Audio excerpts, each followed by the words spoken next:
네, 작지만 강한 스몰캡 오늘도 함께 찾아보도록 하겠습니다. 스몰캡 인사이트 이상원 IM증권 연구원과 함께합니다. 어서 오세요. 반갑습니다. 예, 반갑습니다. 네, 현 시점에서 어떤 종목을 또 보면 좋을지 만나보도록 하겠습니다. 오늘 가지고 오신 종목은 JVM인데 의료장비나 약국과 관련된 종목으로 많이 부각이 되고 있는데 어떤 기업인지 좀 설명을 부탁드릴게요. 예. 이 장비 같은 경우에는 우리가 네. 도초에서 볼 수 있는데 실제로 우리 눈으로 못 보고 그 결과물을 우리가 눈으로 볼 수 있습니다. 그러면 이제 병원 가서 이제 처방전을 받고 약국에 가서 조제를 하잖아요. 그렇죠? 네. 근데 조제를 할 때 우리가 보시면은 아침, 점심, 저녁으로 먹을 수 있도록 소분을 하잖아요. 그렇죠? 그래서 종이 포장으로 해서 다 나와 있고 뭐 3일치, 5일치 하는데 그 소분하면서 종이 포장을 하는 장비, 조제 자동화 장비가 JVM이 만드는 주력 제품입니다. 그래서 이게 이제 조제 문화 같은 경우에는 각 나라마다 차이가 있습니다. 왜냐면 네. 이게 문화적인 특징도 있고 사용자의 편리성도 있고 그다음에 보험 수가랑 연동이 됐기 때문에 이런 부분들이 있는데 우리나라에서는 이런 파우치 형태, 종이로 소분한 형태가 대다수하기 때문에 지금 JVM 같은 경우에는 우리나라 국내 시장에서 90%를 점유하고 있습니다. 그래서 약국이 혼자 운영하면서 혼자 손으로 하시는 분도 있겠지만은 거의 지금 이제 처음에는 대형 약국부터 침투했다가 지금은 동네에 있는 중소형 약국들도 이런 조제 장비를 사용하면서 국내 시장의 탑으로 유지를 하고 있습니다. 그래서 매출 같은 경우에는 전체 매출의 국내에는 한 50% 정도 차지하고 있고 해외 쪽에서는 북미와 유럽이 반반씩 차지하고 있습니다.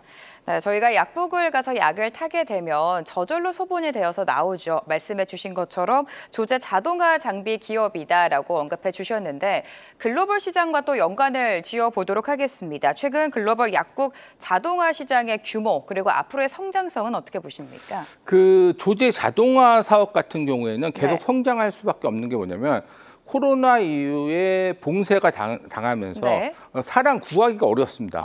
사람 구하기가 어려우면 어떻게 되죠? 인건비가 올라가죠, 네. 당연히. 그래서 인건비가 계속 치솟아졌는데 결국에는 우리가 이제 로봇이라든지 그런 것들을 대체하는 요인이 뭐냐면은 인건비 상승을 좀 대체시키고 그다음에 사람의 인구가 줄어드는 거를 대체시켜서 그 자동화 장비 아니면 로봇을 사용하고 있는데 약국 자동화 장비도 마찬가지입니다. 이제 그런 수요가 많이 발달이 되면서 지금은 특히 약국이라는 거는 이제 면허증을 가지고 해야 되기 때문에 그런 부분에 대한 인건비 상승을 상쇄시킬 수 있는 부분이 분명히 있기 때문에 이런 부분에서 자동화 장비 수요는 전 세계에서 글로벌적으로 상승하고 있다. 그렇게 보시면 될 것 같고 더 나아가서 좀 말씀드릴 거는 뭐냐면은 인구가 고령화되고 그다음에 효율성이 향상이 되면서 중요한 건 뭐냐면은 이런 부분들에 대해서 장비의 수요를 좀 갈목하게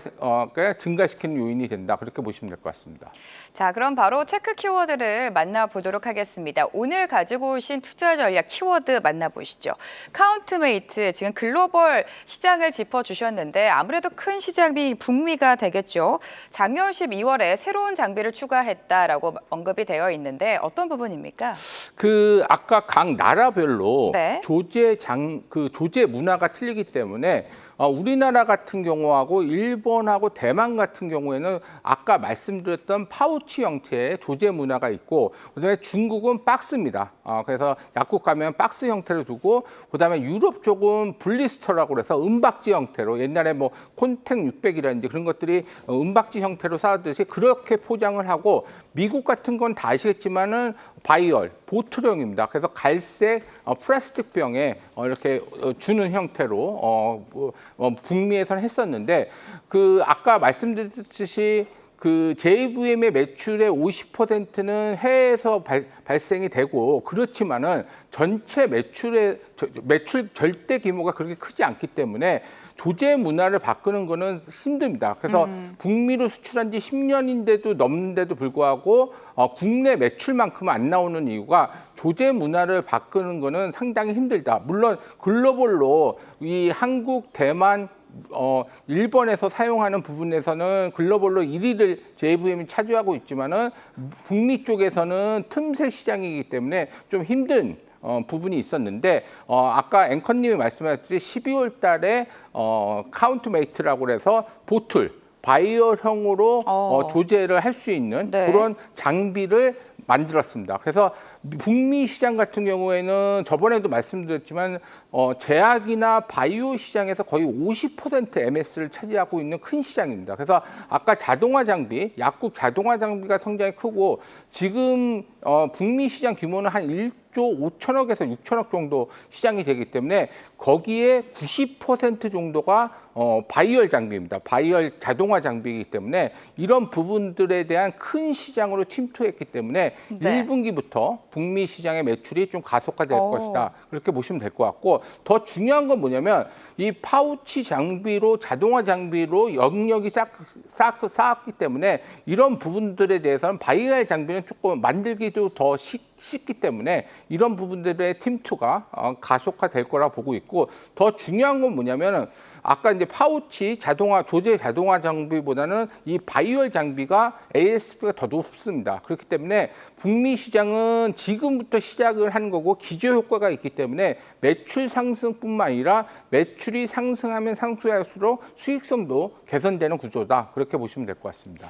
네, 미국 제조 문화에 맞는 카운트메이트를 작년 말에 출시함으로써 현재 북미 시장 공략에 나서고 있다는 점 주가의 호재 포인트로 작용을 할 것 같습니다. 두 번째 키워드도 만나보도록 하죠. 카운트메이트에 이어서 로보팔 매니스라는 키워드를 가지고 오셨는데 어떤 의미일까요?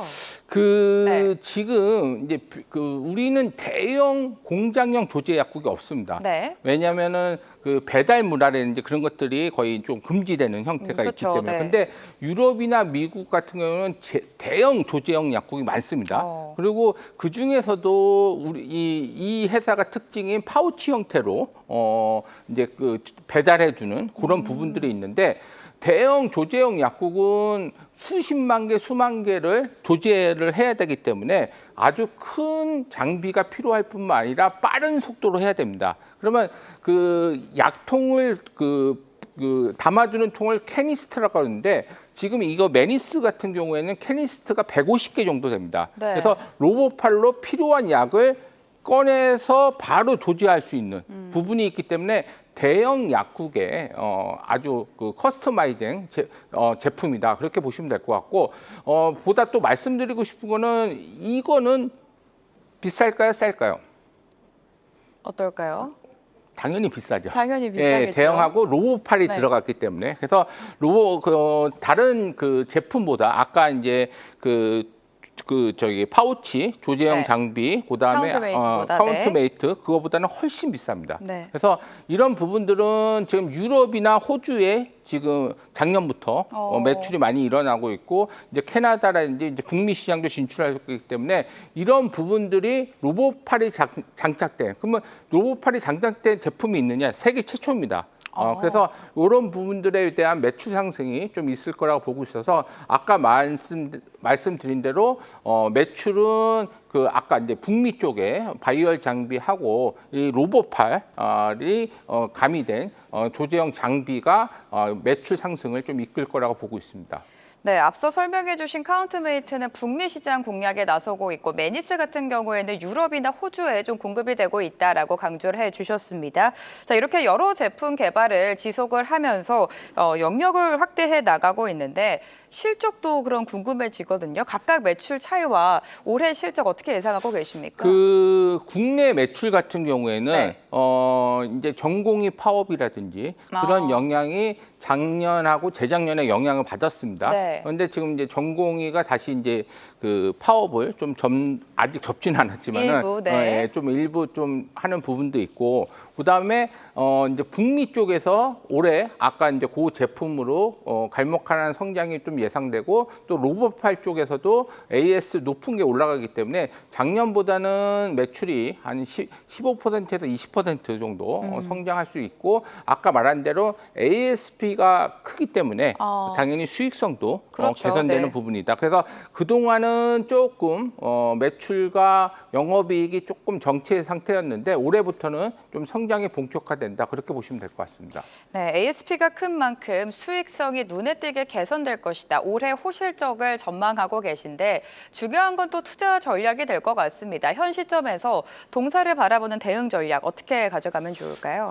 그동안 제가 말씀드렸듯이 매출과 영업이익이 정체되면서 그러니까 국내 쪽이 안 좋으면서 좀 소외됐습니다. 네. 이 종목들이. 그런데 앞으로는 제가 말씀대로 북미 쪽과 그 로봇팔 쪽의 매출이 좀 상승되면서 실적이 개선될 수 있기 때문에 여태까지 소외된 부분이 실적을 발표할 때마다 좀 개선되는 부분으로 해서 좀 상승 모멘텀으로 작용하지 않을까 그렇게 보고 있습니다. 네, JVM 주가 추이 함께 지켜보도록 하겠습니다. 오늘 이상원 IM증권 연구원과 함께했습니다. 도움 말씀 감사합니다. 예, 고맙습니다. 계속해서 다양한 경제 이슈를 알고 싶다면 구독과 좋아요, 알림 설정 부탁드립니다. AI 캐스터 권미정이었습니다.